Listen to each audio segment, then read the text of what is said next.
안녕하십니까. 2025년 4월 6일 최병무 팩트 시작하겠습니다. 자, 윤석열 대통령이 이제 탄핵이 됨으로써 조기 대선으로 넘어가겠죠. 뭐 민주당은 한덕수 대통령 권한대행이 그 조기 대선 공고를 해야 되거든요. 근데 그 공고를 원래는 대선 50일 전까지 해야 됩니다. 근데 그러면 4월 14일이죠. 그러니까 그때까지 안 할지 모른다. 그러면서 대선을 연기할지 모른다. 뭐 이런 기우 를 하고 있는데 조급증이죠. 조급증. 그렇다고 그래서 그럼 그 4월 14일 이후 대선을 그러면 헌법에 있는데 60일 내에 선거를 치러야 된다 이런 게 있거든요. 그 선거는 재보선이 아닙니다. 그냥 선거입니다. 그로부터 5년 대통령 임기가 시작하는 선거이기 때문에 그걸 뭐 한덕수 대통령 권한대행이 명시적으로 안 했을 때 처벌 조항이 없다는 것 때문에 미룬다?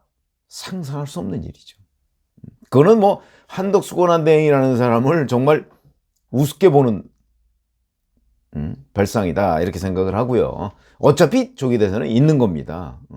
그렇기 때문에 이 대선에서 어떤 일이 벌어질까 하는 거를 전망하는 거는 지금부터 진짜 중구난방식으로 전망할 수 있겠죠. 그러나 적어도 사실관계를 따져서 이거는 국민을 상대로 하는 거기 때문에 지금까지 윤석열 대통령 탄핵이나 아니면 뭐 이재명 대표 선거법 재판 2심 뭐 이런 것들은 판사를 상대로 한 우리의 전망이었습니다. 제가 이 두 가지를 겪어가면서 느낀 점, 판사보다는 일부 판사, 물론 일부 판사죠. 일부 판사들보다는 국민을 훨씬 믿을 만하다. 전 그런 걸 느꼈습니다. 제가 정치부 취재를 굉장히 오래 했습니다만 역시 저희는 이제 항상 국민 눈높이 수준에서 논평을 한다고 하는데 이 중요 사건의 경우에는 판사들을 상대로 한 여러 가지의 작용이 지금 있었던 것으로 보이기 때문에 그거는 일반 국민들의 움직임, 눈높이 이런 거를 저희가 경험적으로 예측하는 거와 판사 몇몇 이 사람들을 상대로 예측하는 거는 딴판이다. 진짜 새삼 느낀다. 하는 말씀을 드리고요. 자, 그런데 조기 대선이 있으면 이제 우리가 당장 떠오르는 거는 2017년 장미 대선이라고 하는 5구 대선입니다. 박근혜 대통령 탄핵으로 만들어진 대선이고 이번에는 윤석열 대통령 탄핵으로 만들어진 아마도 6.3 대선이 될 가능성이 대단히 높은데 자, 그러면 이 대선에서의 정치 지형 2017년과 2025년은 어떻게 다른가? 그거를 제가 말씀드리려고 하는데 갤럽 조사를 기준으로 하겠습니다. 뭐 그나마 뭐 좀 신뢰할 만한 여론조사다 뭐 하는 것일 수 있으니까. 근데 그게 묘하게 박근혜, 윤석열 탄핵 선고 모두 금요일에 있었습니다. 금요일은 갤럽이 정기적으로 여론조사를 발표하는 날입니다. 그래서 2017년 3월 10일, 2025년 4월 4일 이렇게 되어 있습니다. 자, 2017년 당시에는요. 문재인 대세론이었습니다. 그리고 야권이 절대적으로 우세했던 환경이었고 이번에는 이재명 대세론 맞습니다. 제가 그걸 인정하지 않으면 안 된다고 말씀드렸죠. 맞습니다. 그러나 야권의 절대 우세가 아니고 상대적 우세. 그때와 지금은 많이 다르다. 그리고 대세론 문재인과 이재명도 많이 다르다. 이걸 제가 설명을 드리려고 합니다. 자, 우선 정당 지지율을 한번 보죠. 뭐 결국 대선이라는 게 정당 지지율과 그다음에 후보 지지율 이걸로 결정나는 거 아니겠습니까? 뭐 핵심적으로 하나만 얘기하면 후보 지지율이죠. 그래서 정당 지지율을 우선 따져보면 정당 지지율은 이 지지층들이 얼마나 많은 지지 기반을 가지고 있느냐 요거를 측정하는 지표죠. 2017년에 보면 2017년 갤럽 3월 10일 발표된 갤럽 조사를 기준으로 민주당 43 그때나 지금이나 더불어민주당입니다. 그 다음에 안철수 지금 현재 의원이 만들었던 국민의당이라고 있었죠. 이거하고 박근혜 대통령이 몸담았던 자유한국당 똑같습니다. 11% 각각. 바른정당, 그러니까 한나라당에서 쪼개져서 나간 정당인 바른정당이 5%, 정의당이 4%, 의견유보 25%. 그래서 순서상으로 본다면 민주당 계열은 뭐 대략 민주당과 정의당 정도로 볼 수 있겠죠? 47. 그리고 그 다음이 유보입니다. 유보 25. 그 다음이 한국당 계열이 16. 자유한국당 계열이. 중도가 11. 이 정도 순서로 진행되고, 그 당시에는 안철수 의원은 명실상부한 중도였습니다. 지금 국민의힘에 있지만.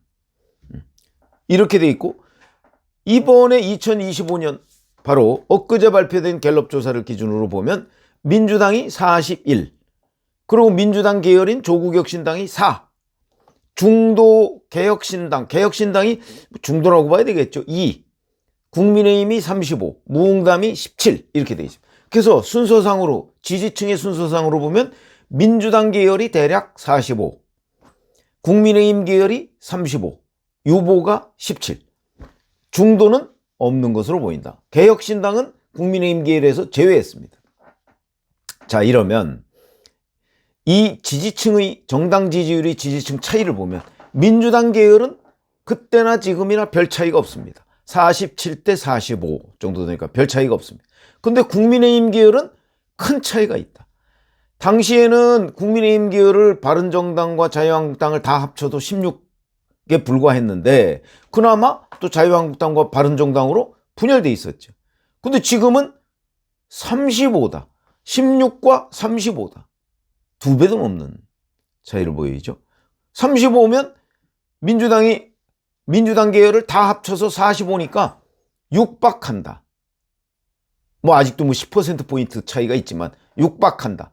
중간지대는 소멸됐다.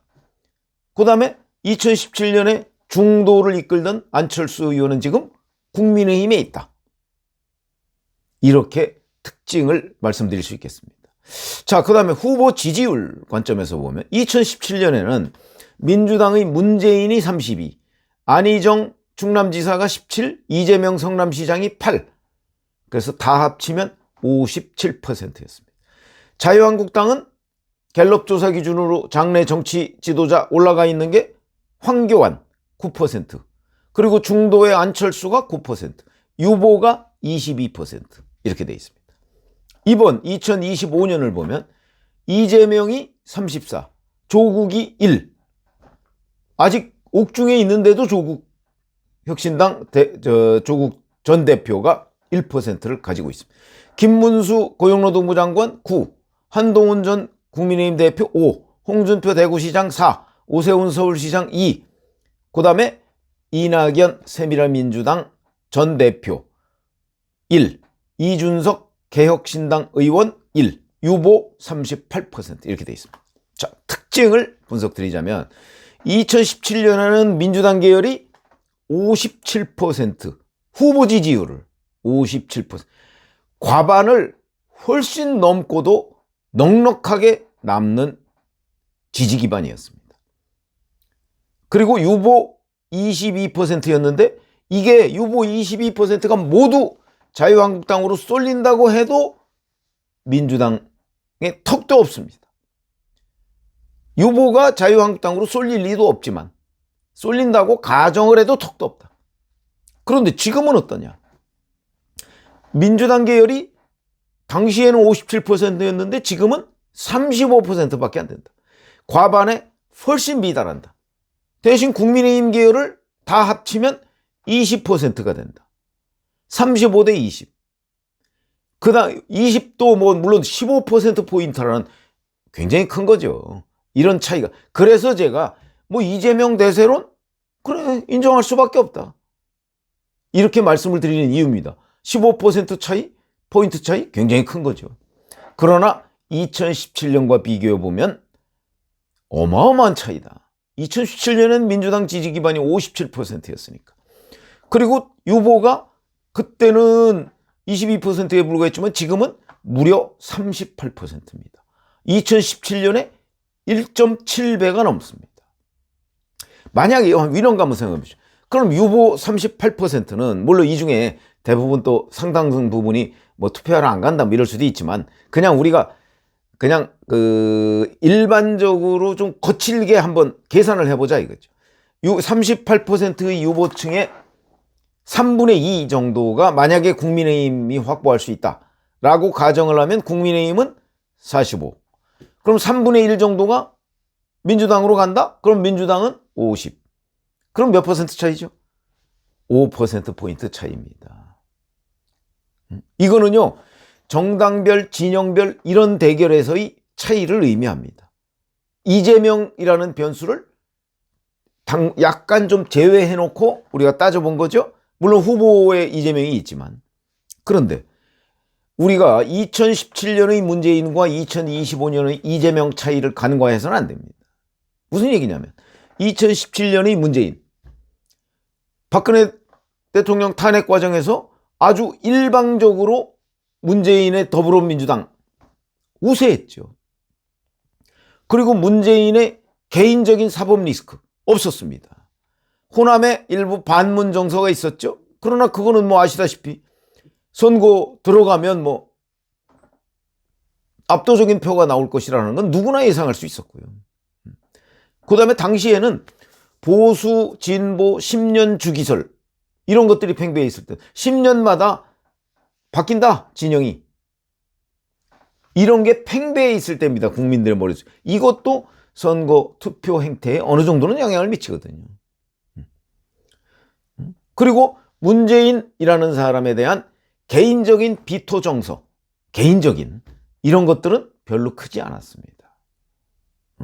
그 진영에 소속돼 민주당 진영에 대한 비토 정서가 이제 일부 중도나 이런 데 있었을 뿐이지 문재인 후보 개인에 대한 비토 정서는 별로 크지 않았다. 반면에 2025년 이재명, 우선 윤석열 대통령 탄핵 과정에서 국민의힘 지지층이 기대만큼은 안 됐지만 어느 정도의 결집력은 보였다. 그건 뭐 정당 지지율로 나타나는 거죠. 그 다음에 이재명 대표 개인의 사법 리스크. 비록 선거법 2심에서 무죄가 나왔지만 이 무죄에 대해서 법조인들한테 물어보면 여전히 90% 이상이 그거는 판결문이 아니다. 그냥 특정 판사의 주장이다. 주변에 법조인들 계실 테니까 한번 물어보시면 특정 판사의 주장이지 판결문이 아니다. 이렇게 얘기를 하고 있거든요. 그렇기 때문에 뭐 이에 대해서 갤럽 조사도 있습니다. 그러나 갤럽 조사는 이미 정치적으로 오염된 조사고요. 그 이재명 지지자는 무조건 그 판결 오라 이렇게 생각할 거거든요. 그러나 국민적 눈높이로 보면 그건 판결이 아니다. 그렇기 때문에 여전히 뭐 대법원에서 확정이 안 되더라도 적어도 당선이 된다면 대선을 다시 치러야 될지 모른다. 이런 공격에는 시달리게 돼 있다. 이 또한 득표 요인은 아니거든요. 간표 요인이죠. 그걸 지금 2017년의 문재인과 달리 2025년의 이재명은 감당하고 대선 선거운동을 치러야 되는 거지. 그 다음에 뭐 의정교사 뭐 이것도 6월 3일인가요? 대선 때? 물론 뭐 연기될 가능성 있겠죠. 대선 날이 그때로 잡히면. 그렇지만 여전히 압박은 된다. 1심에서 무죄가 나왔지만 그 또한 판결문이 아니고 김동현 부장판사의 개인적인 주장에 불과하다 하는 게 또 법조계의 압도적인 다수 의견이기 때문에 그게 이제 이른바 판사 회유설 이런 것도 공격을 받을 가능성이 있거든요. 이것까지 겹쳐서 어찌 보면 사법부가 신뢰를 회복하기 위해서는 사실은 조기에 어떤 식으로든 결정을 내려줘야 하는데 우리 뭐 아시다시피 지금의 사법부 별로 그렇지 않습니다. 그래서 저는 사법부의 신뢰가 이번 이재명 의정교사 무죄, 선거법 2심 무죄 이재명 이 이후에 많이 추락했다 이렇게 보고 있습니다. 아마 그건 제 의견이 맞을 겁니다. 여론조사를 해봐도 아마 비슷한 결론이 나오지 않을까. 적어도 이런 거에다가 이재명이라는 개인 정치인에 대한 비토 정서 대단히 많죠. 많습니다. 이게 이제 2017년의 문재인과의 어마어마한 차이다.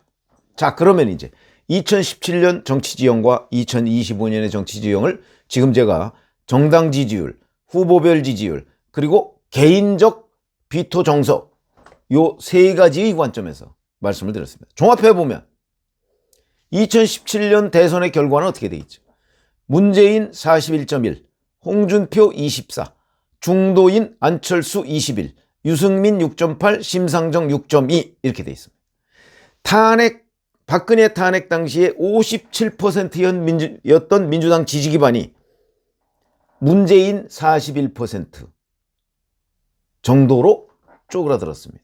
그건 그럴 수밖에 없는 것이 41%라고 제가 단정하지는 않지만 쪼그라들 수밖에 없는 것이 어차피 접전이 이루어지면 양진영이 다 결집하고 중도층이 쪼개지게 돼 있거든요. 그런 결과 아닌가 이렇게 보고요. 그런데 이번에는 민주당 지지 기반이 당시에 57%였는데도 그랬는데 이번에는 민주당 지지 기반이 35%에서 시작합니다.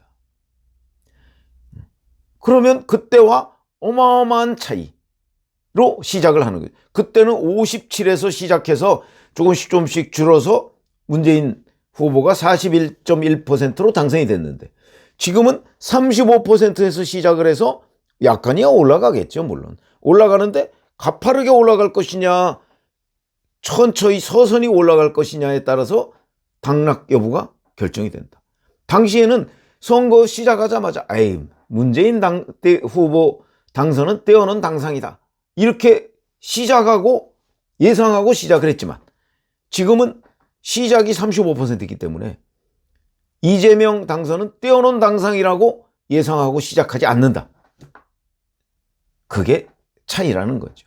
그래서 한마디로 얘기하면 2017년에는 운동장 자체가 완전히 기울어진 정도가 아니고 거의 뒤집어진 운동장 상태에서 시작을 한 대선이었고 이번에는 기울어진 운동장 상태에서 시작하는 대선이다. 그게 어마어마한 차이가 있습니다. 이제 남은 거는 국민의힘이 이 부동층이라고 하는 곳에 3분의 2를 조금 넘게 가져오면 대선에서 승리할 수 있다. 이런 계산이 되는 거죠. 정치 지형으로 보면. 그러면 그럴 수 있느냐? 그거는 국민의힘에 달려 있는 겁니다. 그걸 지금 그럼 국민의힘 그럴 수 있다. 누가 단정할 수 있겠습니까? 그럴 수 있을지 없을지는 국민의힘의 지금부터의 노력에 달려 있다. 그래서 제가 그러나 이제 흥행 가능성은 민주당은 정지된 화면, 이재명으로 정지된 화면, 국민의힘은 지금 동영상 누가 될지 뭐 김문수, 홍준표, 오세훈, 한동훈, 뭐 유승민, 안철수 그다음에 또 누가 나올지 모르지만 뭐까지 여긴 움직이는 화면입니다. 사람들이 움직이는 화면, 동영상에 더 주목하겠습니까? 정지된 화면에 주목하겠습니까? 이런 점도 몇 퍼센트 포인트가 될지는 모르지만 국민의힘의 가점 요인으로 작용을 할 것이다. 그러니까 제가 오늘 중점적으로 얘기할 내용은 그 내용은 아니고 2017년과 2025년의 정치 지형이 얼마나 차이가 있는가. 2017년에 비하면 2025년의 정치 지형은 상대적으로 좀 나은 편이다. 그런데 그걸 낮지만 여전히 민주당에 부족한 건 사실이죠. 그걸 극복할 수 있느냐 없느냐는 거는 국민의힘의 앞으로 58일간의 노력 여기에 달려있다. 이렇게 말씀을 드릴 수가 있겠습니다. 고맙습니다.